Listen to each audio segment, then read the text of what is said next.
Good morning student, myself Seema Mishra from Shri Jyoti educational group Kota. बच्चों, आज हम अपनी हिंदी ग्रामर से पाठ 8, पाठ 9 और पाठ 10 साथ में पाठ 11 इसका दोहरान करेंगे। इससे पहले हमने इन पाठों को पढ़ा है, तो सबसे पहले हम जानेंगे कि पाठ 8 संज्ञा। तो संज्ञा क्या है? बच्चों, आप सभी जानते हैं संसार में प्रत्येक वस्तु, व्यक्ति, स्थान का कोई ना कोई नाम होता है और उसको हम उसके नाम से ही जानते हैं। अर्थात जिन जिन वस्तुओं का, व्यक्तियों का, स्थान का नाम होता है उन्हें हम संज्ञा के नाम से जानते हैं। अब आ जाते हैं हम संज्ञा की परिभाषा पर। किसी व्यक्ति, प्राणी, वस्तु, स्थान या भाव के नाम को संज्ञा कहते हैं। ये तो आप सभी जानते हैं कि हम संज्ञा की परिभाषा आगे की कक्षाओं से पढ़ते हुए आ रहे हैं। अब आ जाते हैं हम संज्ञा के भेद पर। संज्ञा के 3 भेद दिए गए हैं यहाँ पर: व्यक्तिवाचक संज्ञा, जातिवाचक संज्ञा और भाववाचक संज्ञा। तो सबसे पहले हम व्यक्तिवाचक संज्ञा पर आएंगे। व्यक्तिवाचक संज्ञा यानी जिस शब्द से एक विशेष व्यक्ति, वस्तु या स्थान के नाम का पता चलता है उसे व्यक्तिवाचक संज्ञा कहते हैं। यहाँ पर विशेष शब्द का प्रयोग किया गया है, यानी जो जिनके बारे में हम, विशेष व्यक्तियों के बारे में या किसी विशेष स्थान के बारे में जब हम बात करते हैं तो वो व्यक्तिवाचक संज्ञा के अंतर्गत आता है। आप अपनी बुक में पेज नंबर ओपन कर लीजिए 54, जहाँ हमें संज्ञा की परिभाषा, और 55 पे हमें संज्ञा के भेद दिए गए हैं। आप इनके उदाहरण जो दिए गए हैं वाक्यों को भी एक बार दोहराएंगे तो हम जानते हैं कुछ उदाहरण के द्वारा कि व्यक्तिवाचक संज्ञा कौन सी होती है। जैसे कि हम ले सकते हैं व्यक्तिवाचक संज्ञा के अंदर विशेष व्यक्ति के नाम में साइना,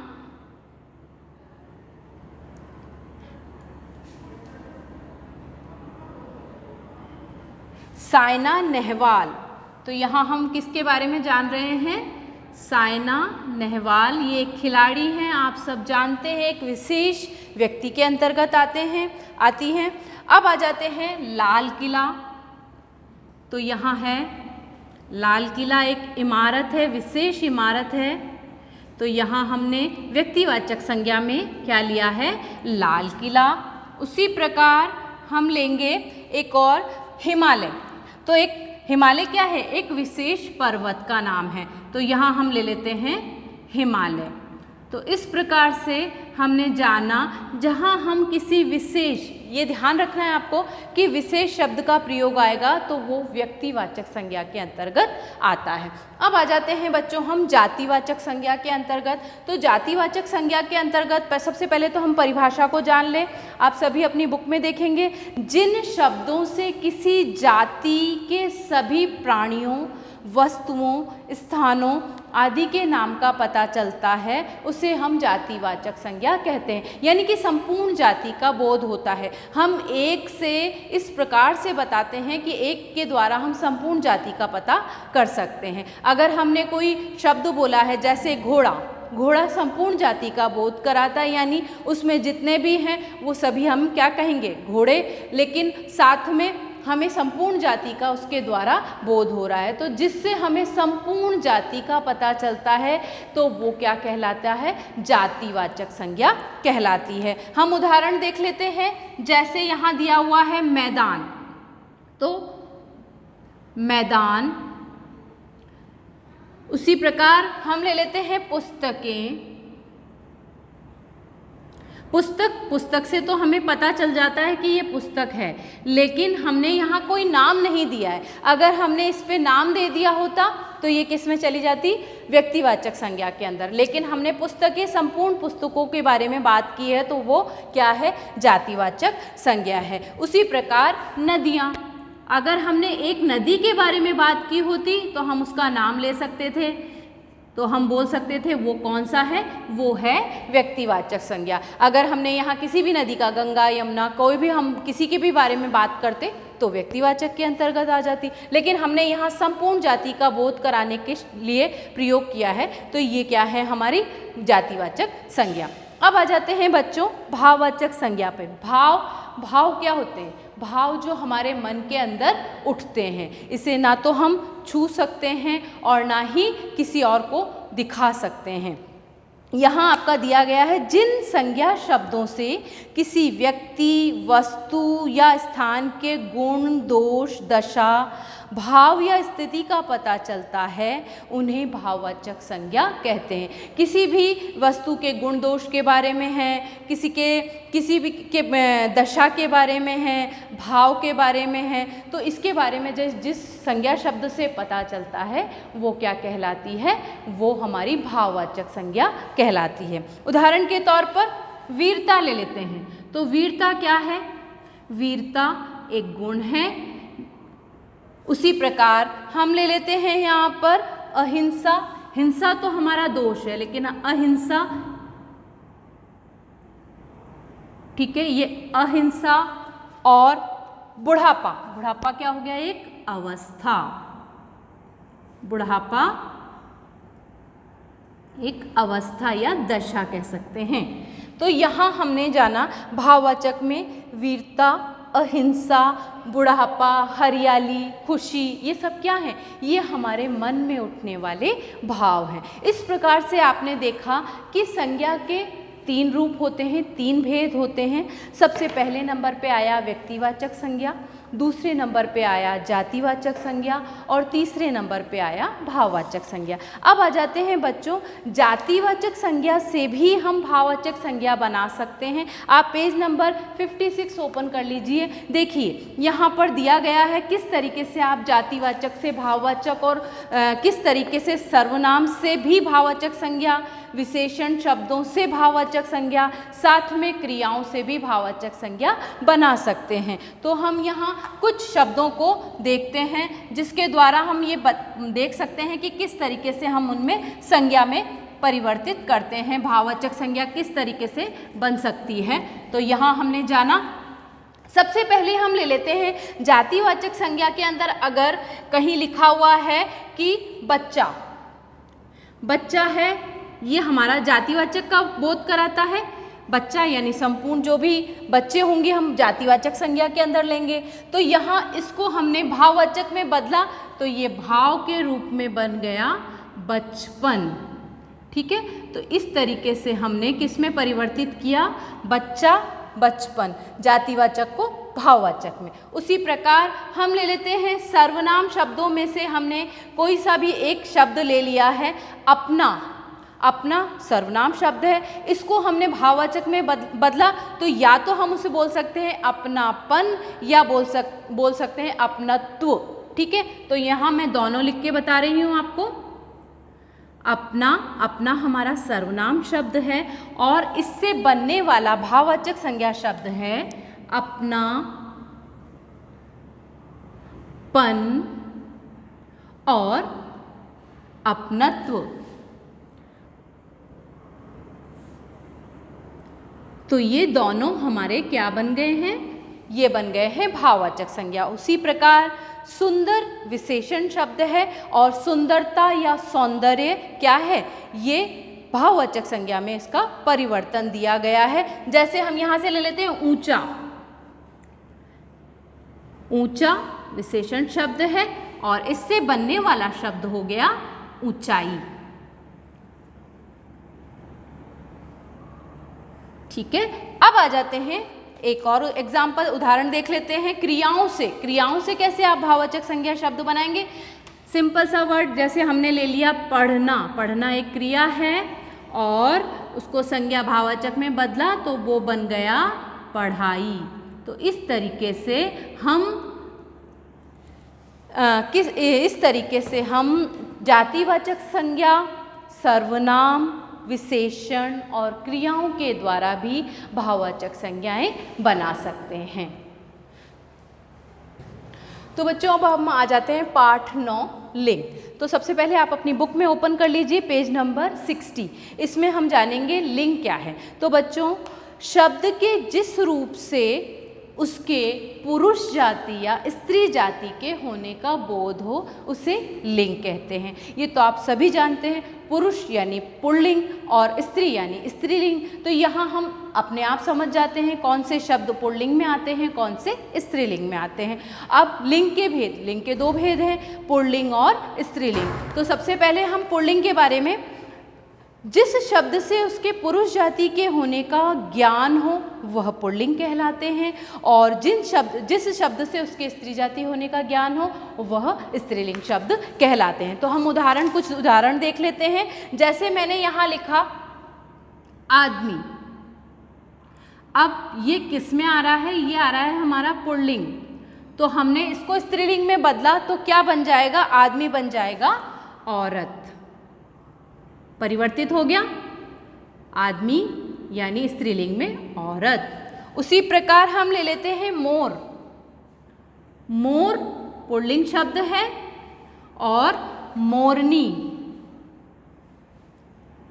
किस में परिवर्तित हो गया, स्त्रीलिंग में, तो ये बन गया मोरनी। और ऐसे ही ले लेते हैं हम एक और, चाचा। अब ये पुल्लिंग शब्द है और इसको हमने स्त्रीलिंग में बदला तो ये बन गया चाची। ठीक है, तो किस तरीके से हम पुल्लिंग शब्दों को स्त्रीलिंग में और स्त्रीलिंग शब्दों को पुल्लिंग में भी हम परिवर्तित कर सकते हैं। अब देखिए आप अपनी ही बुक के पेज नंबर 61 पर, जहां बच्चों आपको दिया गया है पुल्लिंग तथा स्त्रीलिंग की पहचान दी गई है, साथ में हम प्रत्यय लगाकर किस तरीके से उन्हें परिवर्तित कर सकते हैं। देखिए यहाँ दिया है छात्र। छात्र कौन सा शब्द है, पुल्लिंग शब्द है, हमने इसको स्त्रीलिंग में बदला तो छात्रा बन गया। उसी प्रकार अब इसमें देखिए क्या परिवर्तन हुआ, इसमें अ को हमने आ में परिवर्तित कर दिया है। तो हम ले लेते हैं, जैसे मैंने यहाँ लिखा, पुल्लिंग शब्द में ही हम ले लेते हैं, जैसे मैंने यहाँ लिखा महोदय, तो ये क्या है, अ, इसके अंदर अ आ रहा है। ठीक है, और अगर हमने अ को आ में परिवर्तित किया तो ये क्या बन जाएगा, महोदया। तो यहाँ क्या परिवर्तन हुआ है कि यहाँ बताया गया है कि किस तरीके से हम अ को आ में परिवर्तित करके शब्द में परिवर्तन यानी लिंग में परिवर्तन कर सकते हैं। यहाँ आपको सभी प्रकार से दिए गए हैं। दूसरे नंबर पे देख लेते हैं, जैसे पुत्र। पुत्र क्या है, हमारा शब्द दिया गया है पुत्र, पुल्लिंग शब्द है, और पुल्लिंग शब्द को जब हम स्त्रीलिंग में बदलेंगे तो पुत्र का पुल्लिंग क्या हो जाएगा, पुत्री। तो ई में परिवर्तन हुआ यहाँ, पुत्र और पुत्री।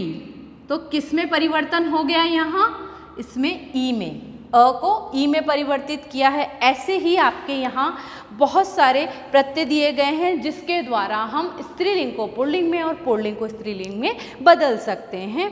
जैसे यहाँ आप देख लीजिए 3 नंबर पे दिया गया है, जैसे बूढ़ा, बुढ़िया। उसी प्रकार यहाँ क्या परिवर्तन हुआ है, यहाँ आ को इया में बदला है, और इसी तरीके से हमें पूरा चार्ट दिया गया है जिसमें कैसे हम प्रत्यय के द्वारा पुल्लिंग को स्त्रीलिंग में परिवर्तित कर सकते हैं। तो आप इसे दोहराएंगे, इसे पढ़ेंगे, पेज नंबर 62 पर भी दिए गए हैं, और कुछ शब्द आपके 63 पर भी दिए गए हैं। और कुछ जनरल बातें जो हमें याद रखनी चाहिए वो है कि अधिकतर पेड़, अनाजों और धातुओं के नाम पुल्लिंग होते हैं, और अधिकतर देश, पहाड़ों और समुद्रों के नाम पुल्लिंग होते हैं। इसी तरीके से हम ले लेते हैं कि नदियों, तिथियों, भाषा और बोलियों के नाम स्त्रीलिंग होते हैं। ये आप अपनी बुक के अंदर पेज नंबर 63 और 64 पर एक बार पढ़ेंगे और दोहराएंगे ताकि आप इनको भी एक बार याद कर सकें। अब आ जाते हैं बच्चों हम अपने पाठ 10 पर, वचन। तो हम यहाँ स्टार्ट करने जा रहे हैं पाठ 10 वचन। जैसे हमने लिंग के बारे में जाना है वैसे ही हम पाठ 10 वचन के बारे में भी जानेंगे। वचन के बारे में आप सभी जानते हैं, वचन भी कितने प्रकार के होते हैं? 2 प्रकार के होते हैं। ठीक है, तो सबसे पहले तो हम वचन के बारे में ये जान ले।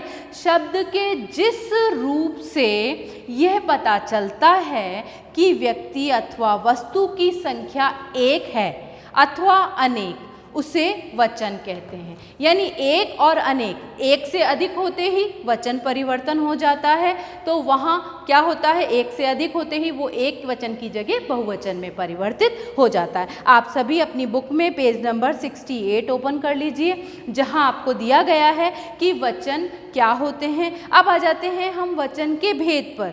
तो हिंदी में वचन के 2 भेद दिए गए हैं, ये तो हम सभी जानते हैं। वचन के कौन से 2 भेद दिए गए हैं वो हम यहाँ देख लेंगे।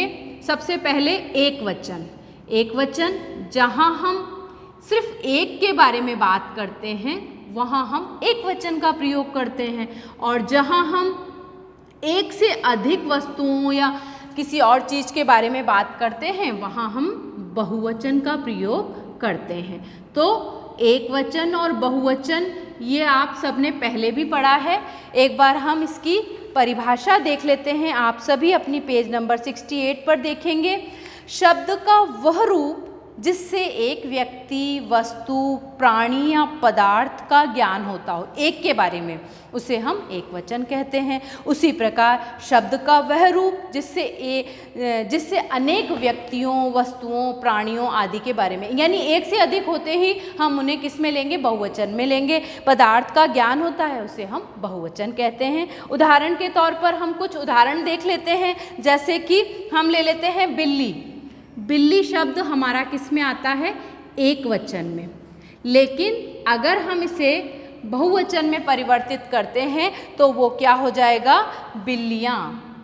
बिल्लियाँ लिखने के लिए एक और चीज़ का ध्यान रखना है आपको कि यहाँ मात्रा परिवर्तन होता है। ठीक है, तो मात्राएं ही भी बदल जाती हैं। बहुवचन में आने पर मात्राओं में जो परिवर्तन होता है उसको ध्यान रखेंगे, बिल्लियाँ। उसी प्रकार हम ले लेते हैं किताब। एक वचन शब्द है किताब, और जब हम इसको बहुवचन में लेंगे तो ये बन जाएगा किताबें। इसी प्रकार हम शब्दों को देखेंगे, जहाँ एक वचन का पता चलता है हम वहाँ एक वचन लेंगे, और जहाँ बहुवचन का पता चलता है वहाँ हम बहुवचन में लेंगे। जैसे एक और हम ले लेते हैं घड़ी। घड़ी शब्द क्या है? एक वचन है, लेकिन जैसे ही हमने इसको बहुवचन में बदला ये बन गया घड़ियाँ। ठीक है, तो यहाँ परिवर्तन हुआ है, कहीं या कहीं एक ही मात्रा है, यहाँ है, तो ये चीज़ें भी हमें ध्यान रखनी है कि हम कैसे उसे परिवर्तित कर रहे हैं। अब आ जाइए आप अपनी बुक पर, जिसमें कुछ बातें हैं जिन्हें आपको ध्यान में रखना है कि कुछ शब्दों का प्रयोग सदा एक वचन में ही होता है और कुछ शब्दों का प्रयोग बहुवचन में होता है। तो आप पेज नंबर 69 पे आ जाइए। जैसे कुछ शब्दों का प्रयोग सदा एक वचन में होता है, जैसे दूध है, सोना है, जनता है, वर्षा है, ये आपकी बुक में दिए हुए हैं। एक बार आप इन्हें भी दोहराएंगे। भाववाचक संज्ञाएं सदा एक वचन में प्रयोग की जाती हैं। सच्चाई, अच्छाई और समूहवाचक शब्द सदा एक वचन में प्रयोग किए जाते हैं, जैसे दल, गुच्छा। इसको हम बहुवचन में नहीं, ये ऑलरेडी जो बहुवचन में ही माने जाते हैं। सबसे बड़ी बात, आदर या सम्मान प्रकट करने के लिए भी हम बहुवचन का प्रयोग करते हैं। हमसे बड़े जो होते हैं हम उन्हें आदर और सम्मान देने के लिए बहुवचन का प्रयोग करते हैं। जैसे हम उदाहरण के तौर पर एक वाक्य देख लेते हैं, गांधी जी अहिंसा के पुजारी थे। उसी प्रकार दादाजी अखबार पढ़ रहे हैं यानी कि हमने बहुवचन का प्रयोग किया है, तो हम उन्हें अपने से बड़े होने के कारण आदर देने के लिए बहुवचन का प्रयोग कर रहे हैं। इसी प्रकार हम कुछ शब्दों का प्रयोग जो है बहुवचन में ही करते हैं, वो हैं बाल, आँखें, दर्शन। आप अपनी बुक में देखिएगा 69 पेज नंबर पर, और किस तरीके से परिवर्तित होते हैं उन शब्दों को भी एक बार आप ध्यान से सुनिए, साथ में आप दोहराएंगे। सबसे पहले हम ले लेते हैं, जैसे आ का ए में परिवर्तन, खरबूजा, आ रहा है इसमें खरबूजा, आ शब्द, और हमने उसको जब बहुवचन में बदला तो वो बन गया खरबूजे। इसी तरीके से आपको बहुत सारे शब्द यहाँ पंखा, पंखे, लड़का, लड़के और पेज नंबर 70 पर आ जाइए। अ का ए में परिवर्तन आँख, आँखें, कन्या, कन्याएं। इसी तरीके से आ का ए में हो गया है। ई का इया में परिवर्तन है, लड़की, लड़कियां। ठीक है, स्त्री, स्त्रियां परिवर्तित हो रहे हैं। ऊ का भी ए में परिवर्तन है। वस्तु, वस्तुएं। और इस तरीके से आपको ये सभी चार्ट को ध्यानपूर्वक पढ़ना होगा। अब आ जाते हैं कुछ शब्दों के साथ जन, लोग, गण, वृंद, दल, वर्ग आदि शब्दों का प्रयोग किया जाता है। जैसे हम उदाहरण के तौर पर ले लेते हैं अतिथि, तो हम उन्हें बोलेंगे बहुवचन में। जब बहुत सारे लोग होते हैं तो हम बोलते हैं ये सभी अतिथि गण हैं। उसी प्रकार छात्र, छात्र वृंद, गुरु, गुरुजन, बहुत सारे हैं तो गुरुजन, और सज्जन तो सज्जन लोग। इस तरीके से हम यहाँ पर एक वचन को बहुवचन में परिवर्तित कर सकते हैं। तो बच्चों अब हम आ जाते हैं पाठ 11 कारक पर। तो सबसे पहले आप अपनी बुक ओपन कर लीजिए। बुक के अंदर 74 पेज नंबर पर आ जाइए।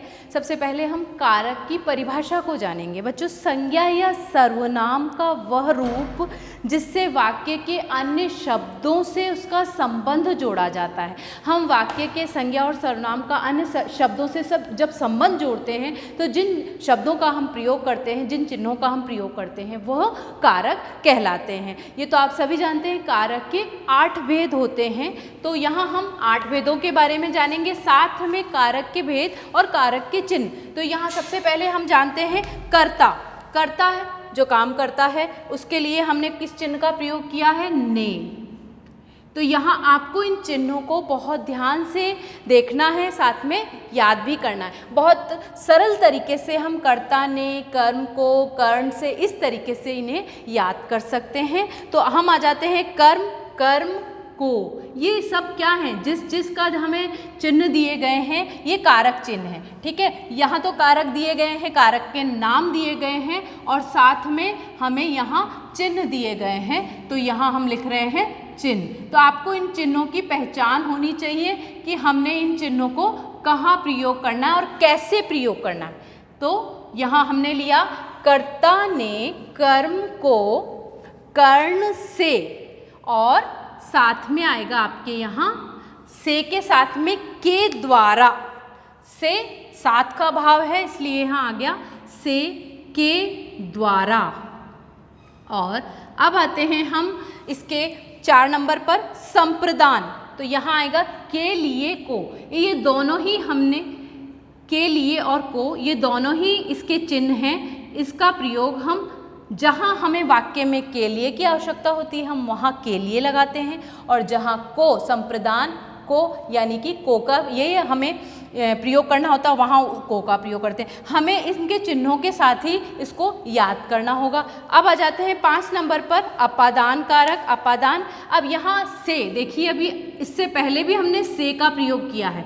से और से यहाँ तो जुड़ने का भाव है, लेकिन यहाँ अपादान कारक में क्या है? अलग होने का भाव है। जो चीज़ अलग होती है वहाँ हम अपादान कारक का प्रयोग करते हैं। तो यहाँ आ गया से, और फिर है हमारा संबंध। संबंध में हम का, के, की, रा, रे, री,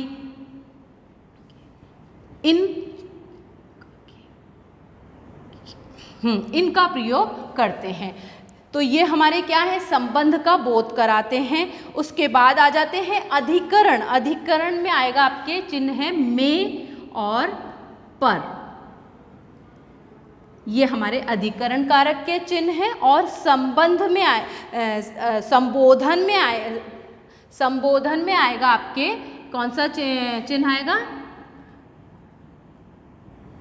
ये हम किसी को बुलाने के लिए या पुकारने के लिए हम प्रयोग करते हैं, जैसे हे, ओ, और इसके साथ में हम अरे, कौन से चिन्ह का प्रयोग करते हैं? विस्मय सूचक चिन्ह का प्रयोग करते हैं। तो यहाँ हो गया आपका पदान, संबंध, अधिकरण और संबोधन। तो यहाँ हमने ले लिया, कौन कौन से चिन्ह ले लिए हैं हमने? यहाँ लिए हैं कर्ता, कर्म, कर्ण, से, कर्ण, संप्रदान, अपादान, संबंध, अधिकरण और संबोधन। तो इस तरीके से हमने जाना कि कारक के 8 भेद होते हैं, 8 भेद के चिन्ह अलग अलग होते हैं और इन चिन्हों के द्वारा ही हमें भेदों को याद करना है। आप इनके उदाहरण भी देख सकते हैं, आप अपनी बुक में देखिए पेज नंबर 75, इनके सबके हम उदाहरण देख सकते हैं। जैसे कि एक उदाहरण के तौर पर मैं आपको बता दूं कि आप कैसे पहचानेंगे कर्ता का कर्म, इन सबको आप पहचान सकते हैं और इन्हीं के द्वारा हम चिन्हों का प्रयोग भी कर सकते हैं। तो सबसे पहले वाक्य में जिस संज्ञा या सर्वनाम पद से कार्य करने वाले का, कार्य कौन करेगा? कर्ता। जो कर्ता है वही कार्य करता है का पता चलता है, वह कर्ता कारक कहलाता है। जैसे हम ले लेते हैं किरण चित्र बना रही है, तो यहाँ हमने एक उदाहरण लिया, किरण चित्र बना रही है, ठीक है। तो यहाँ हमने देखा कि कर्ता कौन है? किरण है और ये कोई काम कर रही है, चित्र बनाने का काम कर रही है। तो किरण चित्र बना रही है, कर्ता है क्योंकि इसके अंदर क्या दिया गया है? कर्ता ने, इसके ने का जो है लोप है, लेकिन कर्ता द्वारा किया गया कार्य है, इसलिए यहाँ कौन सा हमारा कारक आया? यहाँ हमारा कारक है, क्योंकि लोप है, छुपा हुआ है, तो ये कौन सा वाक्य कहलाएगा? ये कर्ता कारक का वाक्य कहलाएगा। इसी प्रकार आप अपनी बुक में देखेंगे सभी